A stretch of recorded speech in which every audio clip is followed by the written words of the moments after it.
Terus dari mana kemudian akhirnya memutuskan, karena saya lihat ya ada beberapa cuplikan Mas juga wawancara dengan beberapa pihak begitu dari beberapa podcast, Mas mengatakan bahwa ada permintaan untuk menghormati pihak tertentu, tokohnya dihilangkan, karakternya dihilangkan, kemudian digantilah dengan temannya Vina, kemudian dengan polisi yang diganti dengan jurnalis begitu. Apakah pada saat itu memang akhirnya memutuskan untuk mengganti karena memang ya udahlah kita ganti aja, emang sih ini based on true story, tapi juga nggak apa-apa lah diganti dengan tokoh fiksi, atau sebelumnya sempat bertemu, katakanlah bertemu dengan polisi ataupun bertemu dengan ayahnya Eki dan ada request-request tertentu? Ya, pertama yang mesti diketahui film ini adalah sebuah produk komersil, ya kan, yang mempunyai banyak dimensi.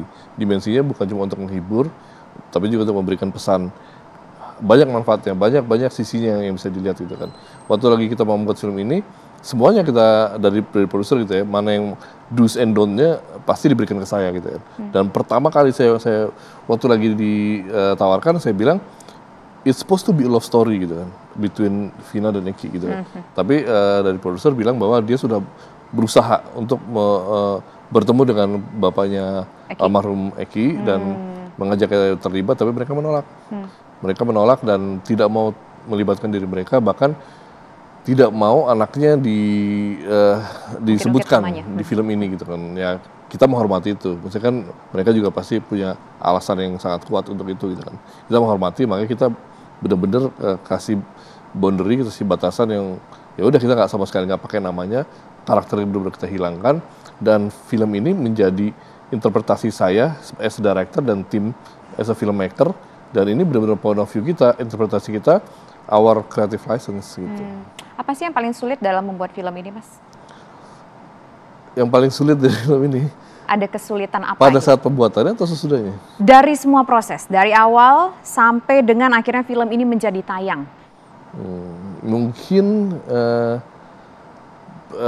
yang paling tersulit adalah yaitu menempatkan apa ya, antara kemauan kita di mana pengennya film ini diterima oleh banyak orang, tapi banyak juga yang kontra. Nah, itu kan setelah. Kalau ketika proses awal buat film, proses syuting berjalan, segala macamnya berjalan, apa gitu? Kita coba breakdown dulu satu-satu. Awal, tengah, dan akhirnya sekarang jadi viral. Oh ya, oke. Paling pasti paling menyusahkan adalah cuaca ya, karena syutingnya di November dan Desember, which is banyak banget hujan. Itu problematik terbesar gitu kan, syuting di bulan musim hujan gitu kan. Itu pertama. Dan yang kedua, pasti kalau banyak night scene, kita kan sering yang reverse ya. Kita backward kan. Saya syutingnya tuh bener-bener yang malam syuting, pagi tidur gitu. Itu susah. Setiap metabolisme kita nggak terbuild untuk itu gitu kan. Dan yang sisanya sih ya tekanan dari sana sini gitu. Tekanan dari mana? Sana sininya?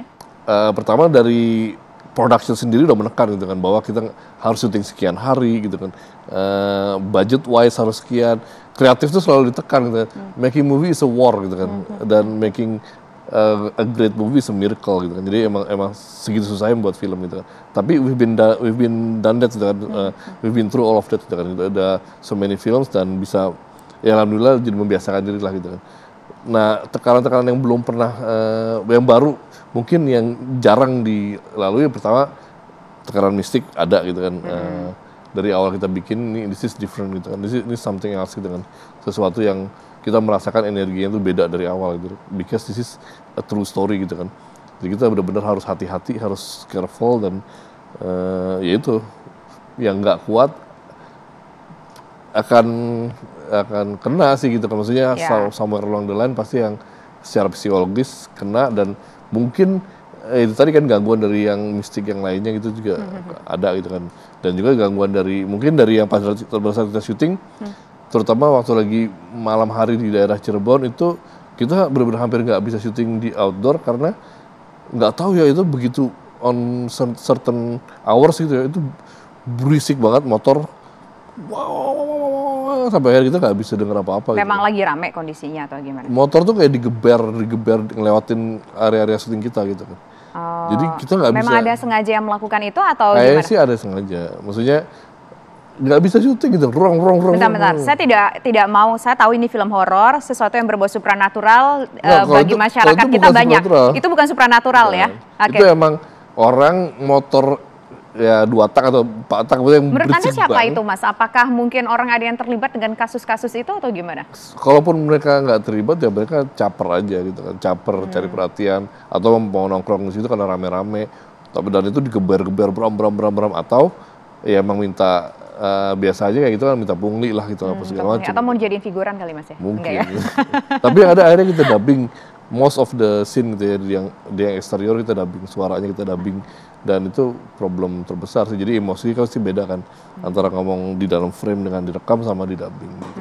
Terus udah gitu juga tekanan dari orang yang pertama, orang yang aku polisi itu loh, yang datang ke lokasi syuting, memberhentikan syuting dan minta data-datanya semuanya, itu kan udah saya ceritain ya. Apa sih yang waktu itu orang yang katanya ngaku-ngaku polisi ya? Kita juga nggak tahu itu polisi atau bukan gitu. Nggak tahu. Mereka pakai baju polisi atau pakai baju sipil biasa aja? Pakai baju sipil. Pakai baju sipil biasa itu aja. Apa yang mereka minta? Data-data apa sih yang mereka minta? Izin syuting kah atau apa? Karena kan kalau skenario. Terus izin syutingnya, terus storyboard, ya semuanya tentang data yang sebenarnya confidential untuk kita gitu. Nggak bisa kita share kemana-mana.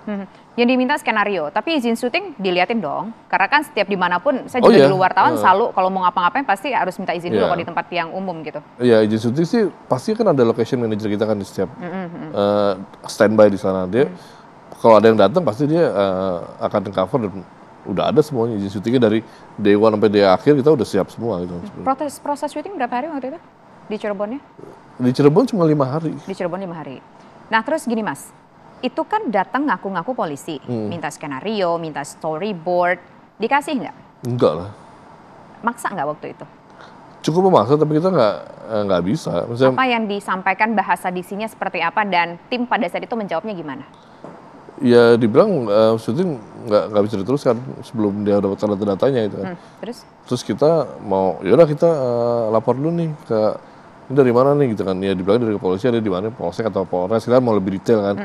Kita telepon beberapa rekan kita yang emang di Polres dan di Polda gitu kan, dia minta Polda Jabar, ya Polda Jabar dan Polres di Cirebon. Okay.